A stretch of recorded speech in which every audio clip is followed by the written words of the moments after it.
Jaya Radha Madhava Punya Vihari.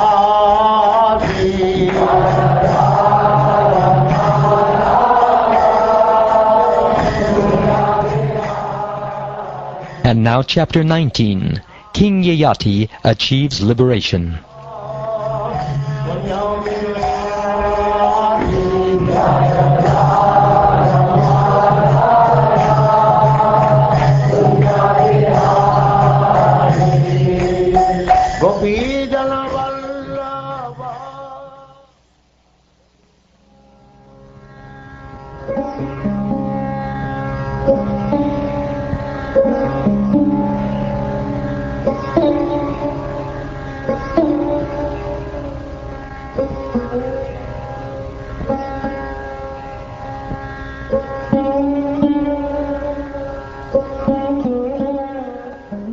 Shukdev Goswami said, O Maharaj Pariksit, Yayati was very much attached to woman. In due course of time, however, when disgusted with sexual enjoyment and its bad effects, he renounced this way of life and narrated the following story to his beloved wife.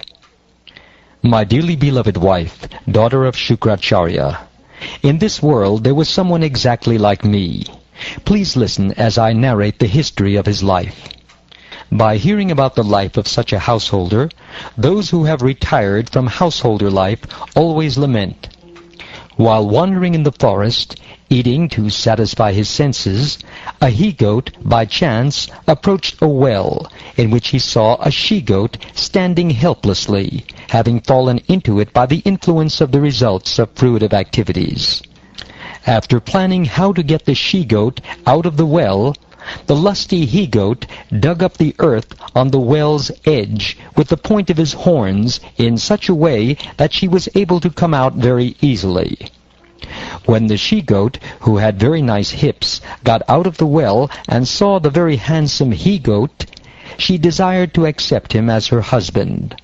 When she did so, many other she-goats also desired him as their husband, because he had a very beautiful bodily structure and a nice mustache and beard, and was expert in discharging semen and in the art of sexual intercourse. Therefore, just as a person haunted by a ghost exhibits madness, the best of the he-goats, attracted by the many she-goats, engaged in erotic activities and naturally forgot his real business of self-realization. When the she-goat, who had fallen into the well, saw her beloved goat engaged in sexual affairs with another she-goat, she could not tolerate the goat's activities. Aggrieved by her husband's behavior with another, the she-goat thought that the he-goat was not actually her friend, but was hard-hearted, and was her friend only for the time being. Therefore, because her husband was lusty, she left him and returned to her former maintainer. Being very sorry, the he-goat, who was subservient to his wife, followed the she-goat on the road, and tried his best to flatter her, but he could not pacify her.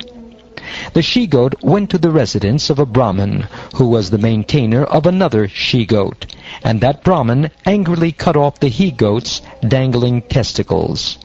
But at the he-goat's request, the Brahmin later rejoined them by the power of mystic yoga. My dear wife, when the he-goat had his testicles restored, he enjoyed the she-goat he had gotten from the well. But although he continued to enjoy for many, many years, even now he has not been fully satisfied. Oh, my dear wife with beautiful eyebrows, I am exactly like that he-goat, for I am so poor in intelligence that I am captivated by your beauty and have forgotten the real task of self-realization. A person who is lusty cannot satisfy his mind even if he has enough of everything in this world, including rice, barley, and other food grains, gold, animals, and women. Nothing can satisfy him. As supplying butter to a fire does not diminish the fire, but instead increases it more and more, the endeavor to stop lusty desires by continual enjoyment can never be successful. In fact, one must voluntarily cease from material desires. When a man is non-envious and does not desire ill fortune for anyone, he is equipoised. For such a person, all directions appear happy. For those who are too attached to material enjoyment, sense gratification is very difficult to give up. Even when one is an invalid because of old age, one cannot give up such desires for sense gratification. Therefore, one who actually desires happiness must give up such unsatisfied desires, which are the cause of all tribulations. One should not allow oneself to sit on the same seat even with one's own mother, sister, or daughter, for the senses are so strong that even though one is very advanced in knowledge, he may be attracted by sex. I have spent a full 1,000 years enjoying sense gratification, yet my desire to enjoy such pleasure increases daily. Therefore I shall now give up all these desires and meditate upon the Supreme Personality of Godhead. Free from the dualities of mental concoction and free from false prestige, I shall wander in the forest with the animals. One who knows that material happiness, whether good or bad, in this life or in the next, on this planet or on the heavenly planets, is temporary and useless, and that an intelligent person should not try to enjoy or even think of such things, is the knower of the self. Such a self-realized person knows quite well that material happiness is the very cause of continued material existence and forgetfulness of one's own constitutional position.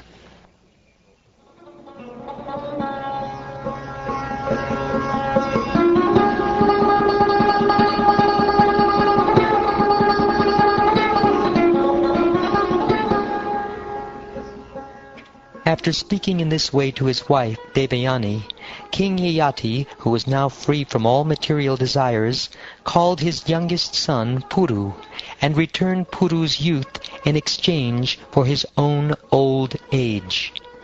King Yayati gave the southeast to his son Druhyu, the south to his son Yadu, the west to his son Trivasu, and the north to his son Anu. In this way he divided the kingdom. Yayati enthroned his youngest son, Puru, as the emperor of the entire world and the proprietor of all its riches, and he placed all the other sons who were older than Puru under Puru's control. Having enjoyed sense gratification for many, many years, O King Parikshit, Yayati was accustomed to it, but he gave it up entirely in a moment, just as a bird flies away from the nest as soon as its wings have grown. Because King Yayati completely surrendered unto the Supreme Personality of Godhead, Vasudeva, he was freed from all contamination of the material modes of nature. Because of his self-realization, he was able to fix his mind upon the transcendence, Parabrahman or Vasudeva, and thus he ultimately achieved the position of an associate of the Lord. When Devayani heard Maharaj Yayati's story of the he-goat and the she-goat, she understood that this story, which was presented as if a funny joke for entertainment between husband and wife, was intended to awaken her to her constitutional position. Thereafter, Devayani, the daughter of Shukracharya, understood that the materialistic association of husband, friends, and relatives is like the association in a hotel full of tourists. The relationships of society, friendship, and love are created by the Maya of the Supreme Personality of Godhead, exactly as in a dream.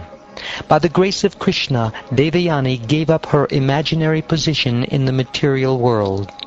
Completely fixing her mind upon Krishna, she achieved liberation from the gross and subtle bodies. She expressed her realization as follows. O Lord Vasudeva, O Supreme Personality of Godhead, you are the creator of the entire cosmic manifestation. You live as the Supersoul in everyone's heart, and are smaller than the smallest, yet you are greater than the greatest and are all-pervading. You appear completely silent, having nothing to do, but this is due to your all-pervading nature and your fullness in all opulences. I therefore offer my respectful obeisances unto you.